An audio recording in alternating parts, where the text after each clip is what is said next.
Welcome welcome welcome cook with নাসিমাতে সবাইকে আবারও একবার ওয়েলকাম। আজ আবারও চলে এলাম নতুন একটি রেসিপি নিয়ে আপনাদের সামনে। আজকের করে দেখাবো ব্রেড দিয়ে রসমালাই রেসিপি। খুবই ইজি একটা রেসিপি। তাহলে চলুন কত সহজেই বাড়িতে ব্রেড দিয়ে রসমালাই তৈরি করে নিতে পারেন, আজ সেটাই শেয়ার করব আপনাদের সঙ্গে। যেহেতু ব্রেড দিয়ে বানাবো সেই জন্য প্রথমেই লাগবে ব্রেড।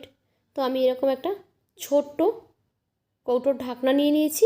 আপনার কাছে কোনো কুকি কাটার থাকলে ওটা দিয়েও কেটে নিতে পারেন, যেমন ইচ্ছা তেমন শেপ দিতে পারেন।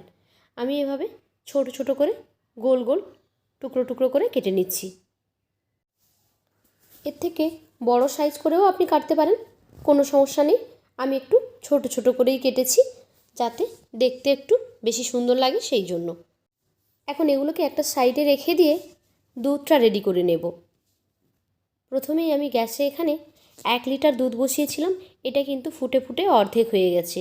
এখন এর মধ্যে দিয়ে দিচ্ছি 1 কাপ কনডেন্সড মিল্ক। আপনারা এখানে চিনিও ব্যবহার করতে পারেন। সেই সঙ্গে আমি এখানে দিয়ে দিচ্ছি 2 ফোঁটা রসমালাই এসেন্স। আপনার কাছে এই ধরনের এসেন্স না থাকলে আপনি এলাচের গুঁড়ো ব্যবহার করতে পারেন। আর এখন এর মধ্যে দিয়ে দিচ্ছি আমি কয়েকটা কেশরের ধাগা। তাতে করে স্মেলটাও সুন্দর আসবে আর কালারও একটা সুন্দর আসবে। আর এর একটু ইয়েলো ইয়েলো কালার আনার জন্য আমি এখানে 2 ফোঁটা ইয়েলো কালার ইউজ করব। আপনার কাছে না থাকলে আপনি না ইউজ করতে পারেন, এটাকে স্কিপ করে যেতে পারেন। এখন দিয়ে দিচ্ছি 2 ফোঁটা হলুদ ফুড কালার। এখন সমস্ত উপকরণকে খুব ভালোভাবে আমি মিক্স করে নিচ্ছি। দুধটা হালকা গরম আছে, বেশি গরম নেই।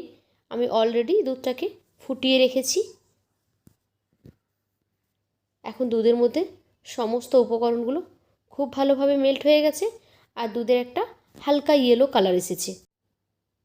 এখন যে ব্রেডগুলোকে রেডি করে রেখেছিলাম সেগুলো আপনি যে কোনো একটা কন্টেনারের মধ্যে সাজিয়ে নিতে পারেন। আমি এখানে কাঁচের একটা বোলের মধ্যে এভাবে সাজিয়ে দিচ্ছি। একটু ফাঁকা ফাঁকা করে রেখেছি কারণ এগুলো দুধ দিলে একটু ফুলে যাবে, তো একটু সাইজে বড় হয়ে যাবে।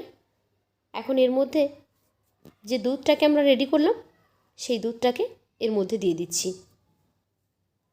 দেখতে হবে দুধটাতে যেন এটা ডুবে থাকে, তাহলে খুব সফট হয়ে যাবে আর সাইজেও এগুলো একটু বড় হয়ে যাবে। কালারটাও খুব সুন্দর এসেছে দেখতে পাচ্ছেন। এখন পুরো দুধের মধ্যে আমি এটাকে ডুবিয়ে দিচ্ছি।